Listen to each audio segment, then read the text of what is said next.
골로새서 2장 1절부터 7절 사이의 말씀을 중심으로 하나님의 은혜를 나누겠습니다. 골로새서로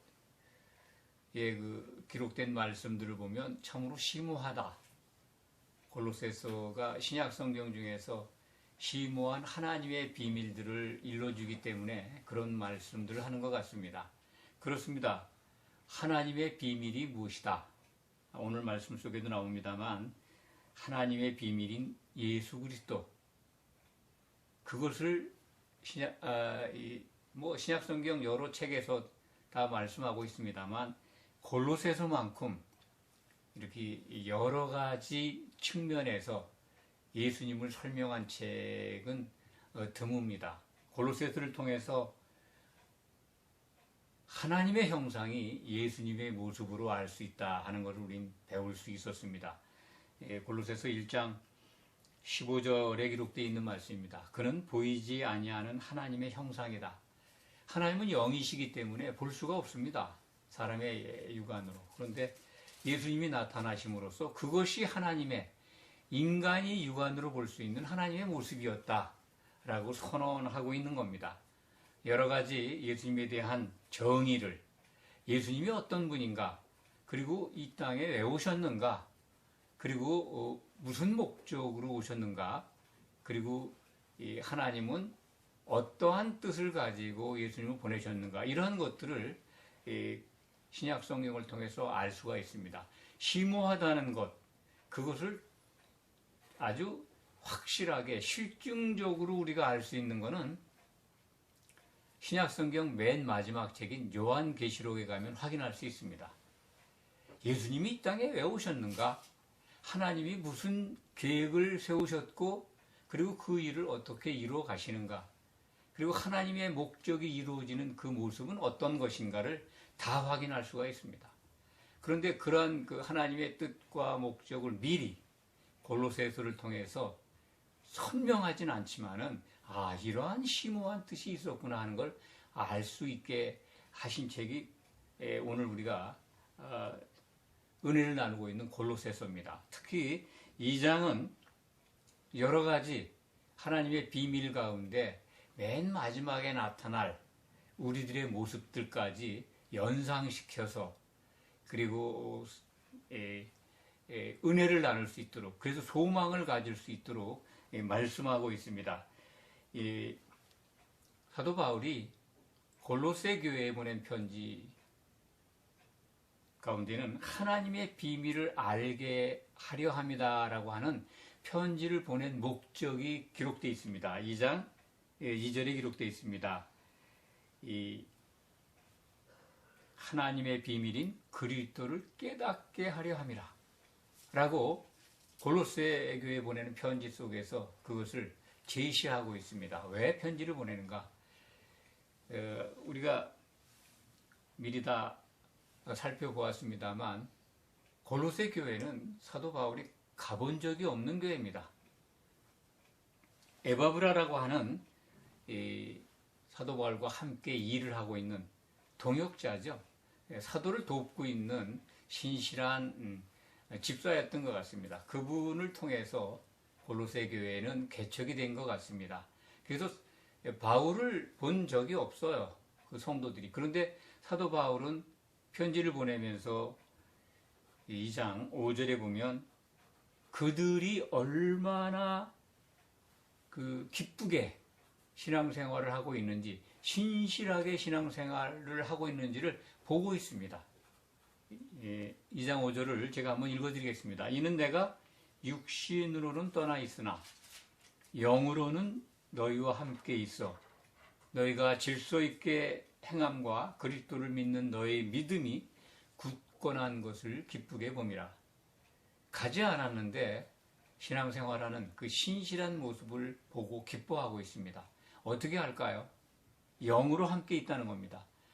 이 사도에게 임한 그 능력, 성령이 임한 이후로 사도들에게 부어주시는 하나님의 능력은 우리들이 상상하기 어렵습니다. 그렇지만 신약 성경 속에는 여러 군데 사도들이 우리와 다른 특별한 성령의 은사를 받고 있다는 것을 확인할 수가 있습니다. 바울은 고린도 교회에 보낸 편지 5장 3절에서 5절로 고린도전서 5장 3절에서 5절 사이에 기록되어 있는 말씀을 우리는 기억을 합니다. 고린도 교회에 음행하는 일이 나타나는데 그 음행하는 자를 알고 있어요.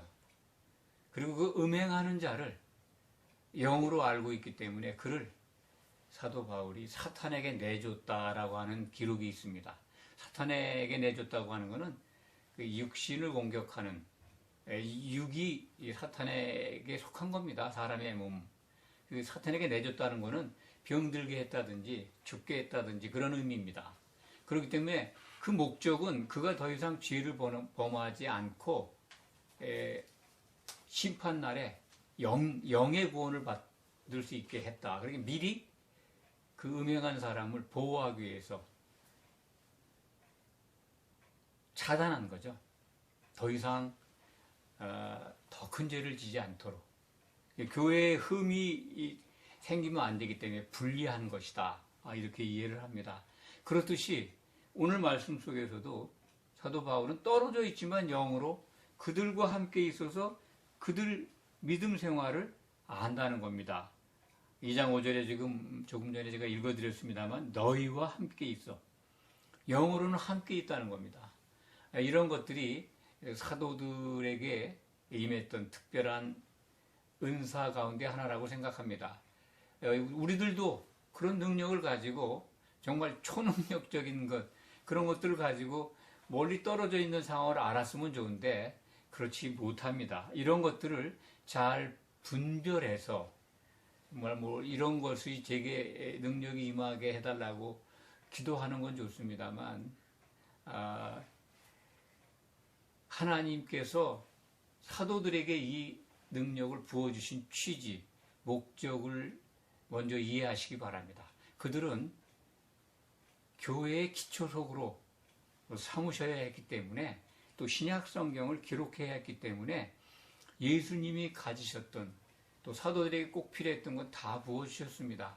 이걸 꼭 기억하시기 바랍니다. 하나님의 비밀인 예수 그리스도를 알게 하는 책 골로새서를 통해서 우리는 지금 배우고 있습니다. 3절에 보면 그 안에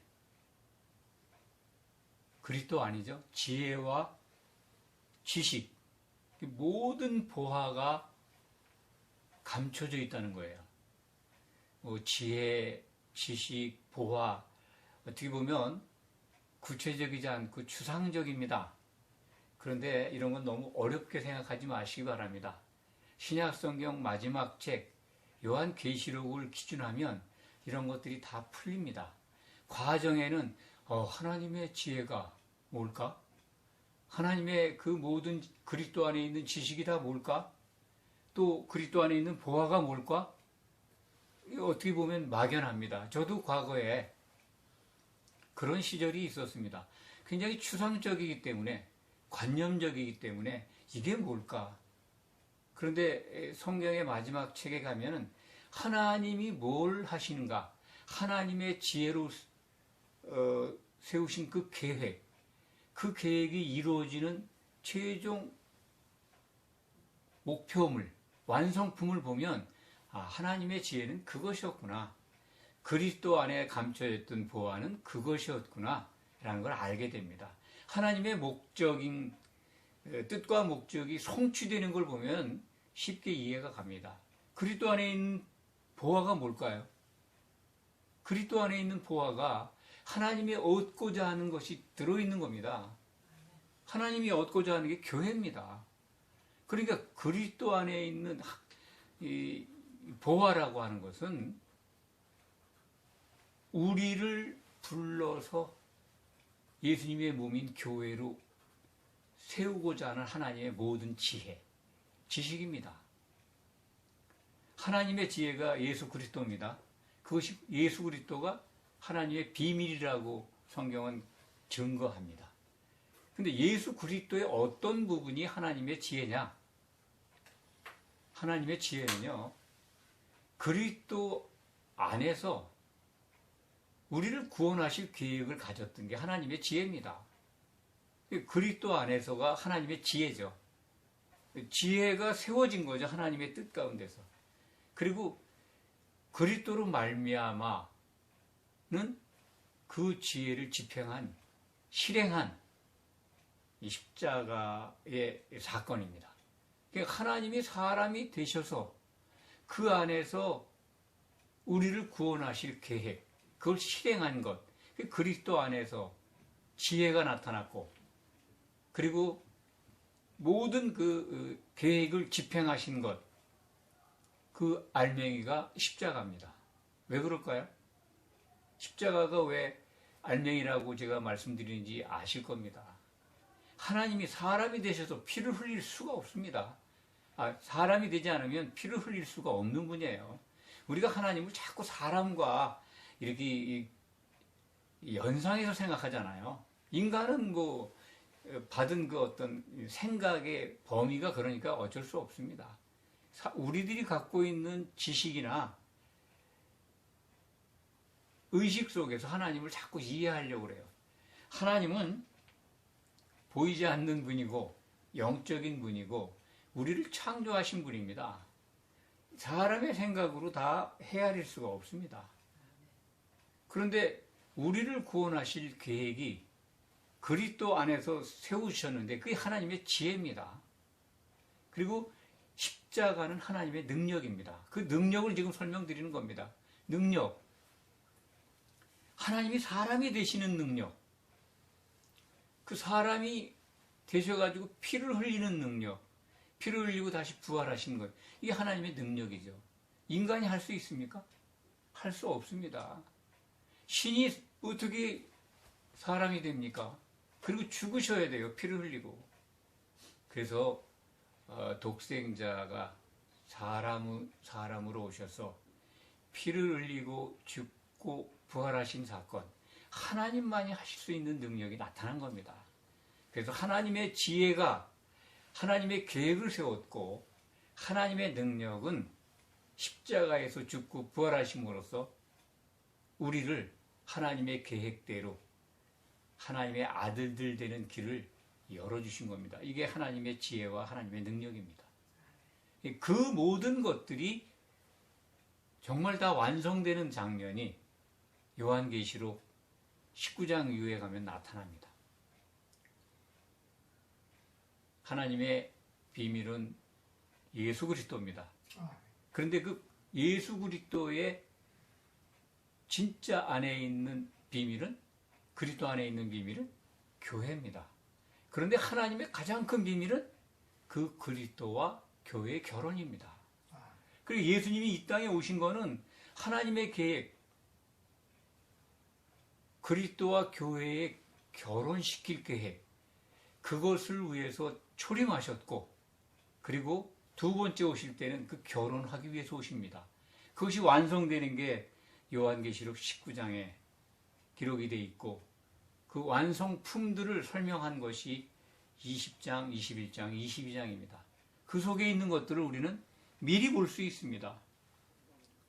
예수님 안에 있는 지혜와 지식의 모든 보화, 그 보화의 내용을 지금 설명을 드렸습니다. 그런데 4절에 보면요, 오늘 말씀이 4절에 보면 내가 이것을 말하면 아무도 교묘한 말로 너희를 속이지 못하게 하려 합니다. 속이는 자가 있다는 거예요. 교묘하게. 물론 사람이죠. 사람이 속이는데 우리는 그 사람을 미워하고 그 사람을 걱정합니다. 성경을 통해서 우리가 하나님의 일을 회방하는 자가 누군지를 알고 있습니다. 창세기 3장에 기록된 바대로 뱀에게 그 권세가 주어졌습니다. 교묘히 속이는 자가 누굽니까? 요한복음 8장 44절에 거짓의 아비, 사탄이라고 예수님이 증언하신 말씀이 있습니다. 창세기에 등장한 그 뱀이 사탄 마귀라는 성경의 기록은 처음으로 요한계시록 12장 9절에 가면 나옵니다. 옛 뱀이 사탄이라는 겁니다. 그 사탄이 교묘하게 속이는 자예요. 그가 골로새 교회에 침투해가지고 속이고 있는 거예요. 뭘 속일까요? 골로새 교회에 나타나 있는 것, 역사적으로 본다든지 다른 성경을 통해서 보면, 또 골로새서 이 자체의 증언을 보면 이 영지주의 또는 그 율법주의가 골로새 교회에 들어와 가지고 성도들을 흔들고 있습니다. 교묘하게 속이고 있습니다. 영지주의는 여기 이제 3장에 나오나요?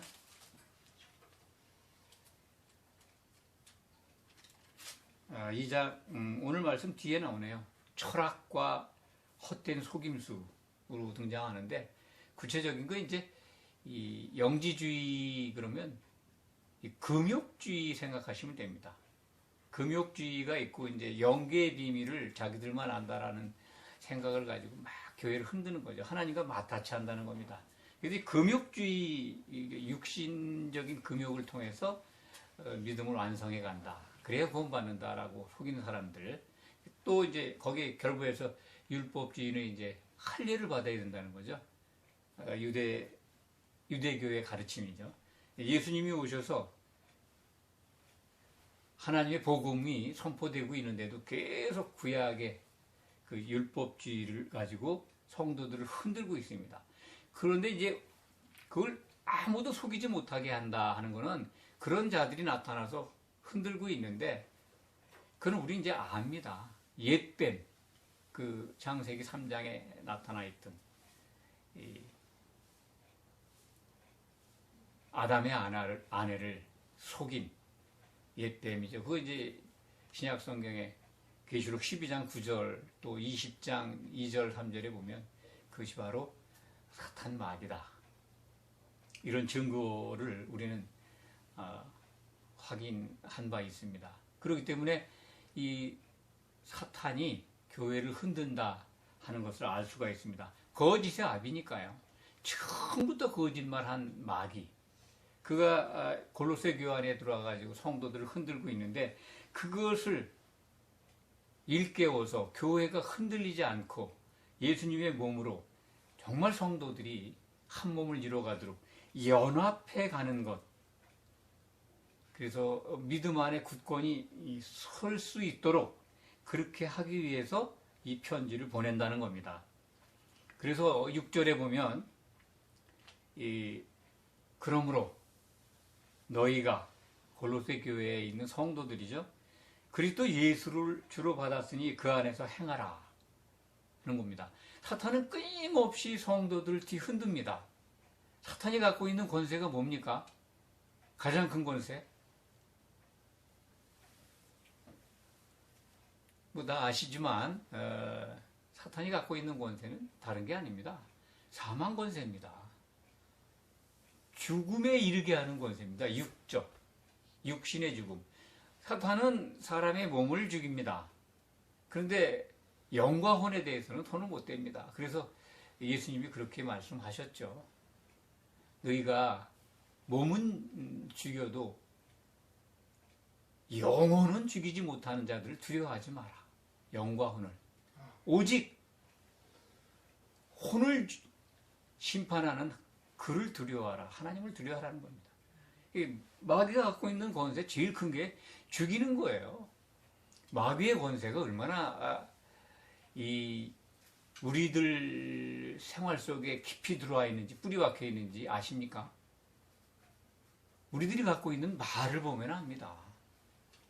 굉장히 좋은 것, 기쁜 것, 이런 것들을 만나도 죽겠다고 그래요. 한번 한번 생각해 보시기 바랍니다. 좋아 죽겠다. 좋아 죽겠다는 거예요. 기뻐 죽겠다. 죽겠다가 붙어 있습니다. 좋은데 왜 죽어요? 기쁜데 왜 죽냐고.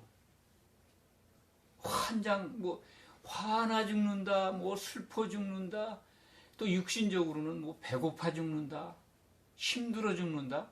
한번 생각해 보세요. 모든 말에 그냥 죽는다는 말이 붙어 있습니다. 마귀가 주는, 죽겠다는 거예요.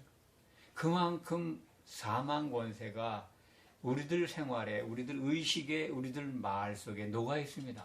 자기도 모르게 아이고 죽겠다, 그러죠. 힘들어 죽겠다는 것. 또 배고프면 그 배고파 죽겠다. 배고프면 배고프지 왜 죽겠다가 들어가 있냐고요. 이 말에서 자유로울 사람이 없습니다. 동서고금을 통해서 또 동서양을 통해서 모든 사람들 다 이 죽겠다는 말 인간에게 붙어 있어요. 사망 권세 가진 마귀 속에 마귀가 깔아놓은 여러 가지 장애 속에 다 걸려 있습니다. 그런데 우리는 복음을 통해서 이 교묘하게 속이는 자를 지금 알고 있는 거잖아요. 그래서 사도들이 한 말을 미리 기록을 하면 그가 흔드는 곳에서 이제 점점 면역이 생기고 이겨나갈 수 있는 길을 찾을 수 있습니다. 물론 궁극적으로는 우리가 주기도문을 통해서 기도하라고 가르쳐 주신 그 하나님의 뜻, 예수님의 뜻을 알면 됩니다. 오죽하면 마귀를 풀어놓으신 하나님의 뜻도 있는 겁니다. 그리고 정말 구원받을 성도들에게는 그 시험에 들지 않게 해달라고 기도하라는 거 아닙니까? 또 악한 자에게서 구해달라고 기도하라는 게 주기도문의 핵심 아닙니까? 그만큼 마귀의 권세가 교회를 흔들고 있다. 그건 허락되어 있는 겁니다.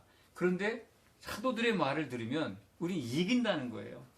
그래서 6절에 보면 그러므로 너희가 그리스도 예수를 주로 받았으니 그 안에서 행하라는 거죠. 그리스도 안에서 행하는 게 뭡니까? 성령 안에서 행하는 겁니다. 성령이 있는 곳, 성령이 충만한 교회의 지체가 되면 됩니다. 그러려면은 자기 부정, 두세 사람이 예수님의 이름으로 모이면 됩니다. 예수님의 이름으로, 예수님의 생각으로 모이는데 예수님의 생각과 같아지는 것은 자기 부정을 통해서 가능합니다. 두세 사람이 모인 곳, 그곳에 예수님은 함께 하신다고 약속하셨습니다. 예수님이 성령으로 함께 하신다는 말씀입니다. 그래서 그 안에서 행한다는 거는요, 성령 안에서 행한다는 거니까 하나님의 선을 행하는 겁니다. 하나님의 선은 교회의 지체로서 흠이 없이 세워져 가는 겁니다. 그래서 7절에 그 내용이 나오죠. 그 안에 뿌리를 박아라. 그리고 세움을 받아라. 그리고 믿음에 굳게 서라. 감사해라. 라는 겁니다. 이게 하나님의 선 속에 있는 거죠. 그 말씀을 드리면 뿌리를 박는다는 건 이제 나무죠, 나무. 땅에 뿌리를 박아야 되니까 땅이라고 하는 예수님의 토양에 뿌리를 박으라는 거죠. 그리스도의 믿음 안에 우리가 뿌리를 내리는데 예수님은 자신이 땅에 심겨진 포도나무라고 말씀하셨습니다. 요한복음 15장이죠. 너희는 가지다. 근데 우리가 뿌리를 내리라는 거죠. 뿌리가 내려져서 깊이 박혀야 땅에 있는 수액을, 예수님께로 나오는 그 성령의 기름을, 수액을 빨아 올려가지고 모든 지체, 그 가지에 다 골고루 공급이 돼서 여러 지체가 합력해서 열매가 열리죠. 하나님이 바라시는 것은 성도들이 이렇게 합심해서 맺는 열매입니다. 열매 많이 맺는 게 아니라 정말 하나님이 기뻐하시는 열매를 맺는 거. 그게 교회의 뭐라 그럴까요? 세워지는 원리입니다. 그래서 뿌리를 깊이 박으라는 것은 그리스도 안에, 그리스도의 믿음 안에 뿌리를 내리라는 겁니다. 그 열매가 어떤 열매일까요? 잠시 뒤에 말씀을 드리겠습니다. 그리고 세워지는 거는요, 집을 연상하시면 돼요. 집이 세워지면 됩니다. 기초석 위에 튼튼하게 성도들이 서로 성령 안에서 서로 돌보면서 서로 사랑해가면서 한 몸을 이루면 굳건하게 세워지는 겁니다. 이 나무로서 뿌리를 받고 집으로 세워지는 내용들이 요한계시록 21장과 22장에 가면 나타납니다. 그래서 모두의 그 말씀을 드린 겁니다. 심오한 골로새서에서의 이 하나님의 비밀과 그리스도를 알게 한 이 내용이 구체적으로 어떻게 나타나는가? 그는 신약 성경의 마지막 책인 요한계시록을 보면 알게 된다. 뿌리를 내린 나무는 어떤 나무입니까? 생명나무입니다. 생명나무의 열매가 달마다 12가지 열매를 맺고 있어요. 그 생명나무가 뭡니까? 성도들이 이루고 있는 겁니다. 성도들이 맺는 열매가 하나님이 기뻐하시는 그 열매가 예루살렘 도성에 들어온 영의 구원을 받은 백성들이 치료하기 위해서 먹어야 돼요. 요한계시록 22장에 기록이 되어 있습니다. 그리고 세움을 받은 집은 뭡니까? 하나님이 거하실 처소입니다. 하나님의 장막이에요. 그 장막을 성도들이 이루고 있지 않습니까? 예루살렘 성을 보여주시면서 이게 어린 양의 신부, 어린 양의 아내라는 거예요. 사도 요한은 그것을 예수님을 대신한 천사를 통해서 설명을 듣습니다. 어린 양의 아내를 내게 보여주겠다. 그게 새 예루살렘 성입니다.